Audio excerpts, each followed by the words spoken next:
Dragon Ball. Today you shall be tested. Did you pass or fail 2018?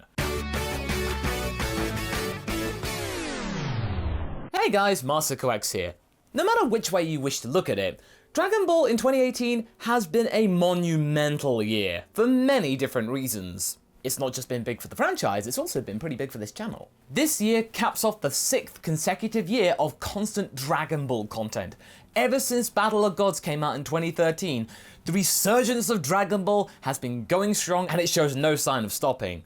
Yes, I know that we had Dragon Ball Kai back in 2009, but that was more of a revival and remastered to celebrate the 20th anniversary of Z, rather than a full-blown announcement of, yes, there is going to be new content. But again, that was 2009, we're looking at 2018. Today, let's relive some of the key moments in 2018 that really stood out in the Dragon Ball community, and try to give an overall assessment of Dragon Ball itself, and whether it actually did the series justice and actually promoted the series in a positive light or not. And it's also going to be this year's final discussion on this channel, with the rest of the content going to be, yeah, you guessed it, what ifs. Merry Christmas! Before we continue, I've got a big announcement. I have a website now, MasakoX.com, where you can not only see contents and links to everything else I do on all my other social medias, but also every single bit of art content from the Super Fan Art Challenges. Go to MasakoX.com and you can see that, as well as other things, and a constant daily blog, well, maybe not daily, but every other now and then, about what I'm up to. Let's go back to January and see how Super was ticking along at... Oh, wait, it was going to be ending? Oh. I mean, it was kind of unexpected, wasn't it? Because Super's ratings, they may not have been stellar, but they were pretty good. And the Tournament of Power arc, we knew it was heading towards its end game, and it was actually really bringing up the drama, and yeah, it needed to after like 20 episodes of fluff. The announcement just came out of nowhere, and really, I'm not gonna lie, it did seriously impact the ending of that arc. It felt very rushed to me, and you can sort of tell when exactly Toppo went full God of Destruction. At that point, you felt like that wasn't supposed to happen until a few episodes later. Then we got a rushed backstory about Jiren essentially being Batman, and I don't know, it just felt really not what the authors and the writers were trying to do, if you know what I mean. But it doesn't mean that the beginning of 2018 was all bad for Dragon Ball, because on the gaming front, we had a spectacular start with the likes of Dragon Ball FighterZ. Yes, admittedly, it was announced in June 2017, but 2018, in January, is when we actually got it. And this game was the biggest boost that anyone could have hoped for Dragon Ball, ever since the days of Dragon Ball Z Burst Limit, and of course Budokai 3. There is no debate that Dragon Ball FighterZ was a huge deal, and really catapulted Dragon Ball back into relevancy, and not just being an annual reshuffle of the Raditz Taboo story. In fact, FighterZ was such a huge deal, it got the interest of the esport community, and is now rivaling, or maybe outdoing, the likes of Street Fighter V and Marvel vs. Capcom Infinite. I mean, that wasn't exactly a hard task to do, but the fact that FighterZ just came out of nowhere, and it's now suddenly a really compelling fighting competition? Yeah, that's pretty good. People fell in love with the really unique art style, which was really faithful to the original story, especially the manga, with many people noting that the attacks and the intros were like they just came straight out of the paper that Toriyama drew on. I mean, I'm not gonna lie, it was absolutely amazing with the attention to detail, and that really helped FighterZ really make its mark. I mean, sure, the single-player campaign can get a little bit tedious over time, and the plot could really become rather predictable at moments, but it was still really good to see. They did their best, and gotta admit, and I think you can agree too, all of the referential humor and just the little jokes that everyone in the community could get, that was just a triumph. The fact it could poke fun at itself, it just really adds to the charm. And not to mention the community got a new waifu in Android 21. The biggest plus for 21 being around is the fact that now Android 16 has a mummy, and really, that is something I think we can all be proud of. And the game's not done either. I'm pretty sure there's going to be more updates, more characters, more DLC packs, and just more things to really get the community going and cement FighterZ as a really truly compelling esports title. And I think that's going to be helped by the upcoming movie adding some new characters, so Arxis, please, if you could, you gave us Nappa, could you give us Raditz, please? So let's turn our attention back to the anime for a moment. In March, we saw the ending of Dragon Ball Super after 131 episodes. I mean, that is at least for the time being. On March 25th, we saw the conclusion of the Tournament of Power, and even though it was a bit rushed, you gotta admit, you got a little bit teary, and we're just really thinking, wow, we came a long way since episode 5. To me, the biggest thing that we could take away from the finale, as well as the few episodes that preceded it, we had international screenings in big arenas and parks, and that was absolutely amazing. To see all these different places across the world screening the episode to thousands of people, it was mesmerizing to see, and it was such a shame that Toei was lobbying governments to try and stop this from happening. And honestly, if you actually paid attention to it all, it was actually the subject of a diplomatic incident between Mexico and Japan. And who would have thought that Dragon Ball would be the center of a diplomatic incident? Looking back at the series finale, it definitely does have its problems, and that's not just the whole rushed ending bit, but we gotta say, the action sequences were absolutely amazing. They definitely pulled everything out to make it look spectacular. We appreciate Super for doing that, and even though during its run it didn't really take all that many risks, and the production was rather tentative and somewhat precarious, Super overall wasn't all that bad. Sure, we wanted more, I mean we always want more, and there is definitely room for improvement. But if Toei can finally realize that not only can they actually sell plenty of merchandise, which they definitely are, as well as create a good product and take the time to make a good product right from the start, the new Dragon Ball Super, or whatever it's called, could be a really big tour de force and really herald a new age of Dragon Ball, similar to what the movie is doing presently. I mean, it's not even out yet, and everybody's going like, oh, this is the brand new thing for the fandom! Still, after Dragon Ball Super ended, we were kind of anxious as to the franchise's future on TV. I mean, it's understandable, the whole Dragon Ball YouTube community was really struggling to think what might happen, and whether the livelihoods would actually be impacted in some way. But with hindsight now, I think we had nothing to fear. Toei didn't leave us in the lurch for long, because not long after Super ended, we got the first announcement and inklings of a brand new Dragon Ball Super movie being shown to us. And oh man, we speculated a lot, didn't we? And we were way off the mark. We were thinking, oh, they're not going to bring Broly back to the main canon, that's not something they want to do, that's kind of stupid.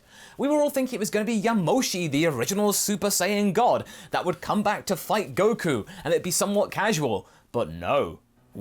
We should have actually listened to our instincts all along. The answer was staring us in the face all along, the green aura, the rage, the fact that Goku was really pumped up for this. It was another Saiyan, and you think, yeah, it just makes complete sense. But to be honest, I think that us not knowing about Broly's presence in the movie was for the best, because if we knew it was Broly right from the get-go, I frankly believe that a lot more people would be skeptical about the movie and immediately condemn it for it being terrible. And the landmarks don't just exist outside of this channel either. This channel saw a lot of changes, including the advent of a brand new type of what-if scenario, and as well as a whole new type of format.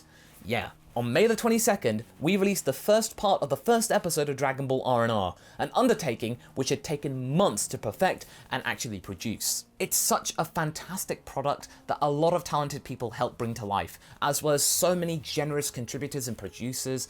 You guys are the best. Thank you so much for all of your help and support. The cast and crew did a fantastic job, and we are doing our best to keep a steady production process going. We're trying to innovate, we're trying to refine, and we will continue to keep making content for you. So thank you.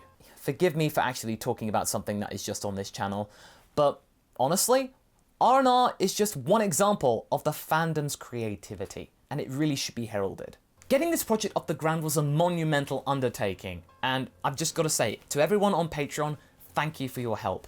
It's definitely hard to finance, but thanks to your very helpful support, we are just about able to keep things at a steady pace. Back to the Dragon Ball rundown as a whole, and what I'm talking about here is Jump Force. And now, over the months that have actually preceded it, and everyone's got a chance to play the beta version, it has drummed up more support in the West. But initially, a lot of people were really confused as to what it was gonna be. And in that very same month, we also got a brand new Dragon Ball mobile game, Dragon Ball Legends. That game may have been a mobile one and a casual game of somewhat, but there is no denying that it did introduce a brand new type of lore, as well as a brand new character that Toriyama helped create, and that is the likes of Shallot. But back to Jump Force though. It promised you the likes of Naruto, Luffy, Goku, all of these different characters in a realistic setting, kinda like Smash Brothers in a way. Jump Force was a definite, and still is a definite, reference and trying to make the whole Shonen Jump thing much more accessible in the West, with having things like the Matterhorn and New York City, or at least approximation of it, somewhat in the game. We still have to wait for the release in 2019, but it's something that has really left its mark. And some of the fandom has been a bit iffy about it with the hyper-realism they're trying to go for, but I still think it's pretty amazing that Shonen Jump and the game makers are trying to make this somewhat accessible for the West, and they're making a really big conscious effort, because J-Star Victory Versus, it was a really good game, but it definitely felt Japanese. This game feels a lot more international. June was a really packed month because not only did we get Legends and the announcement of Jump Force, we also got Super Dragon Ball Heroes anime finally being released, and well, it was certainly a thing. Okay, I may be a little bit harsh towards this production, but honestly, it's a really big glaring statement that the Dragon Ball of old really needs to change and, be put to bed. It's a stark reminder that Nagamine and the Broly team really came at a really opportune time. And don't get me wrong, Yamamura back in the day looked absolutely spectacular. In the early 90s, Fusion Reborn, that was the height of Yamamura's work, and it was just, beautiful. All of this really harms Super Dragon Ball Heroes. It was already not in a great position, being just a short production in bite-sized chunks that come out at random times. But the story itself, we don't have to worry about that, because Super Dragon Ball Heroes, the story is just basically a game and buying cards. Then, a few days later after that, we got the first trailer, the first proper trailer for Dragon Ball Super Broly. We also got the name of the movie, and that is when the skepticism reached new levels and everyone was going, oh no, Broly's back, but the animation's really good. We were left entirely conflicted. Who would have thought that at the beginning of the year we would be actually all excited for a Broly movie? So okay, let's go back to Fanworks for a moment.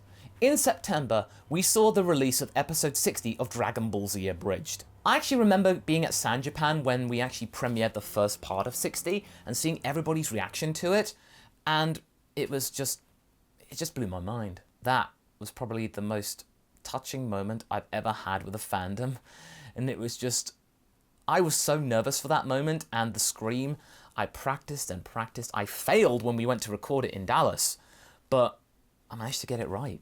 And I was so relieved. Thank you to everyone who was so patient waiting between 59 and 60. We had to figure a lot of things out. The future of our company was in question, but everything's now okay. And when we get to season 4 and all of the other extra content, we really hope you enjoy it too. So let's move on to November and another big important landmark in Dragon Ball's history, especially in the West, the Macy's Thanksgiving Day Parade. This parade is where pop culture is celebrated every single year. And this year saw the debut of Goku in balloon fashion going down New York. And that is probably one of the biggest honors any pop culture icon could ever hope to achieve. Goku was the first anime/manga character ever to grace New York City. I'll never forget the moment seeing Goku in the flesh, being paraded down. That was a truly momentous occasion. To think that the US would be actually heralding the likes of Goku, even though just a few years ago, they were calling Dragon Ball that brutal cartoon from Japan. We've come a long way in such a short space of time. So let's fast forward to today. Tomorrow, on Friday the 14th, Dragon Ball Super Broly will be debuting in Japanese cinemas. And that is when the general public will get to see Nagamine's offerings for the first time. So Haverock and I and everyone from the R&R crew would just like to thank you for sticking around this channel for 2018. We promise to do whatever it takes to bring you entertainment, information, as well as just general good times. As for next year, that's going to be pretty important too, because we might be seeing the announcement of a Dragon Ball Super continuation, especially if the movie does well, which I think it will. Anyway, I hope you enjoyed this video. Until the next one, be sure to like and subscribe. Catch you later!